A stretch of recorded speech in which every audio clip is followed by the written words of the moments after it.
I know कि setup थोड़ा सा गंदा है, बट आज की जो स्टोरी है वो काफी ज्यादा इंटरेस्टिंग है, तो वो ध्यान से सुनना। एनाबेला डॉल के बारे में तो आपने सुना ही होगा। उससे भी ज्यादा खतरनाक अगर डॉल है वो है रॉबर्ट द डॉल। ये डॉल जो है वो हैंडमेड बनाई गई है। ये एक फ्लोरिडा के म्यूजियम में रखी गई है। ऐसा कहा जाता है कि इस डॉल की परमिशन के बिना इसकी फोटो और वीडियो आप नहीं ले सकते। एक बंदा था, उसने कोशिश की थी, इस डॉल के पास गया, इससे बिना परमिशन के फोटोज और वीडियोस क्लिक की, और जब उसने घर पे जाके वो फोटोज और वीडियोस देखी तो उनमें वो डॉल कहीं नहीं थी। एंड ये काफी शॉकिंग चीज है। तो स्टोरी इंटरेस्टिंग होने वाली है, हेडफोन लगा लो।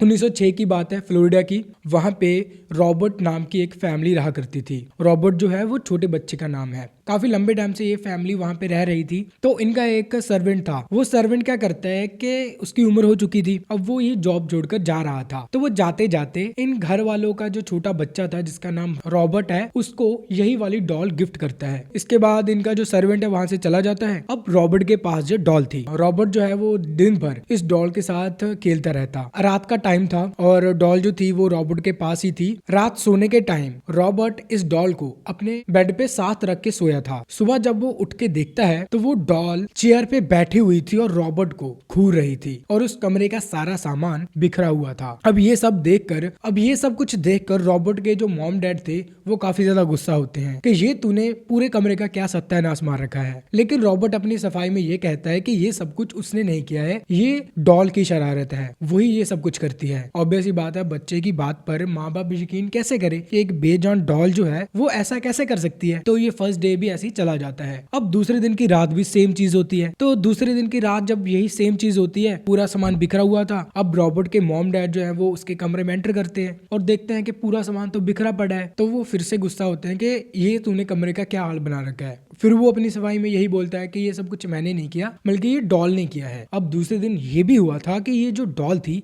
वो बोल भी रही थी। रात को इसके मॉम डैड ने ये नोटिस किया कि रॉबर्ट किसी से बात कर रहा है और जो दूसरी आवाज है वो पता नहीं किसकी आवाज है। तो इसलिए इसके मॉम डैड रात को ही इसके रूम में जाते हैं और देखते हैं कि सारा सामान तो बिखरा हुआ है और जो वो डॉल है वो चेयर पे सामने पड़ी है। अब फिर से रॉबर्ट से पूछते हैं तो रॉबर्ट अपनी सफाई में कहता है कि मैं डॉल से ही बात कर रहा था, ये डॉल बोलती है और चलती फिरती भी है, और ये कमरे का जो हाल है वो इसी डॉल ने किया है। अब इसके मॉम डैड यकीन करने के लिए तैयार ही नहीं थे। इसके बाद क्या होता है कि रॉबर्ट ने जब उस डॉल को चलते फिरते और बोलते देखा तो रॉबर्ट काफी ज़्यादा इम्प्रेस हो गया। उसको लगा कि अब यही मेरा दोस्त है। तो वो उसके साथ बातें करता, खेलता। वो स्कूल के आने के बाद ज्यादातर टाइम उसी डॉल के साथ गुजारता था। अब रॉबर्ट के मॉम डैड भी काफी ज्यादा टेंशन में थे कि भाई ये सारा दिन इसी के साथ लगा रहता है, हमारे साथ तो बात ही नहीं करता। और वो उस डॉल के साथ ऐसे बात करता था जैसे कोई इंसानों की दोस्ती हो। लाइक जो दो लड़के होते हैं जैसे उनकी दोस्ती होती है, वैसे ही डॉल और रॉबर्ट की जो दोस्ती थी वो हो चुकी थी। अब धीरे धीरे होने का लगा कि जो रॉबर्ट के घर के आसपास जो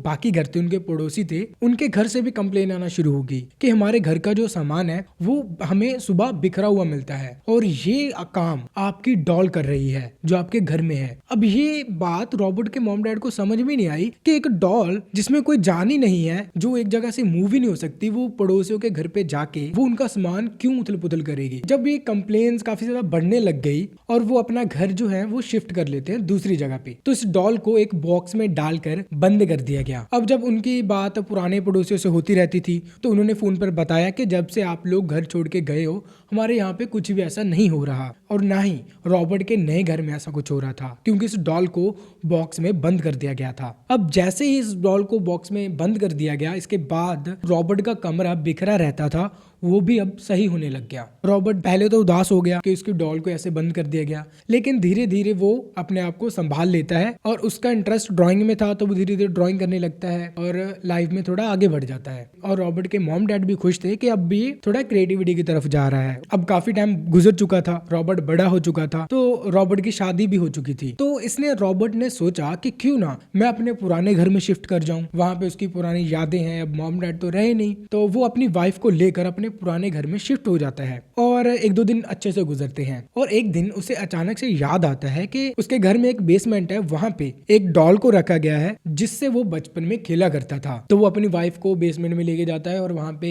अपने सारे पुराने खिलौने वगैरह देखता है और उस डॉल को भी बॉक्स से बाहर निकाल लेता है। डॉल को बाहर निकालता है और अपनी वाइफ को बताता है कि बचपन में इस डॉल के साथ खेला करता था, ये डॉल मेरे साथ बातें करती थी और ये चलती फिरती थी और कैसे मेरे कमरे को ऐसे सारा सामान बिखेर देती थी। अब ये सुनने में तो उसकी वाइफ को भी काफी ज्यादा वियर्ड लगा, लेकिन उसने ऐसे बात को टाल दिया। And after some time Robert जो था फिर से उस डॉल के साथ ही लगा रहता, उससे इंसानों की तरह बात करता।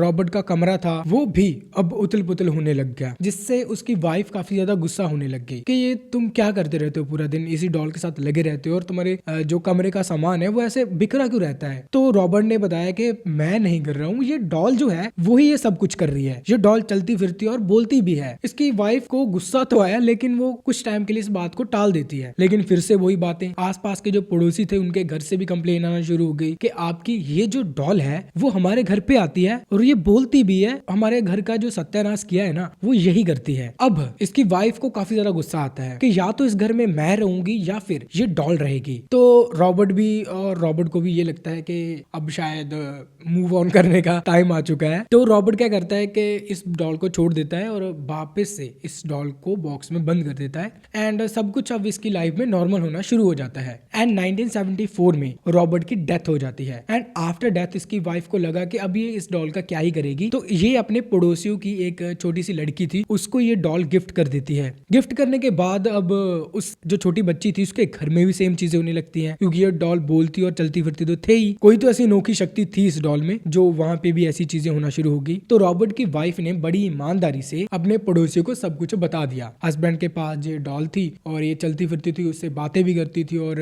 रात के टाइम उनके कमरे का जो सामान था वो इधर उधर कर देती थी। तो अब ये सब कुछ सुनने के बाद उस छोटी बच्ची के जो मॉम डैड थे वो इस डॉल को अपने पास रखने के लिए मना कर देते हैं और रॉबर्ट की वाइफ को वो डॉल वापस कर देते हैं। अब रॉबर्ट की वाइफ क्या करती है कि इस डॉल को फ्लोरिडा के ही एक म्यूजियम में रखवा देती है एज ए एंटिक पीस, और ये स्टोरी फेमस होने लगती है तो म्यूजियम में भी काफी ज्यादा लोग आने लगते हैं। अब जैसे इसे म्यूजियम में रखा गया तो ओपनली इस डॉल को रखा गया था, तो काफी सारे लोग आते वहां पे फोटोज करवाते, लेकिन फिर वही बात, उससे परमिशन तो लेते नहीं थे। तो घर पे जाके देखते तो उसमें जो डॉल थी वो होती नहीं थी और उस म्यूजियम में भी काफी अजीब चीजें होने शुरू हो गई। तो फिर किसी ने बताया कि इस डॉल को एक ग्लास के चेम्बर में बंद कर देना चाहिए और जो भी बंदा इसके पास आएगा वो परमिशन लेके ही आएगा। अगर किसी ने फोटो करवानी है वो भी परमिशन लेके ही होगी और किसी ने वीडियो लेनी है वो भी इस डॉल की पहले परमिशन लेनी होगी, फिर ये वीडियो शूट कर सकते हो। काफी टाइम हो चुका है, आज भी ये डॉल वहीं पे मौजूद है। आप लोगों को अगर ये स्टोरी थोड़ी सी भी सुनने में इंटरेस्टिंग लगी हो